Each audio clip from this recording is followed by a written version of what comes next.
জীবন তো আর টকশয় চলে না, জ্ঞানের কথা গুণী বলে নিজের বেলায় না।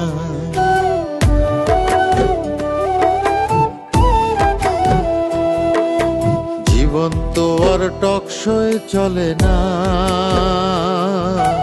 জ্ঞানের কথা গুণী বলে নিজের বেলায় না। আরে পরের বেলায় বুদ্ধিজীবী নিজের বেলায় বোঝে না, পরের বেলায় বুদ্ধিজীবী নিজের বেলায় বোঝে না। নিজের স্বার্থ কেউ কখনো একটা চুলো ছাড়ে না, নিজের স্বার্থ কেউ কখনো একটা চুলো ছাড়ে না। জীবন তো আর টকশয় চলে না, জ্ঞানের কথা গুণী বলে নিজের বেলায় না।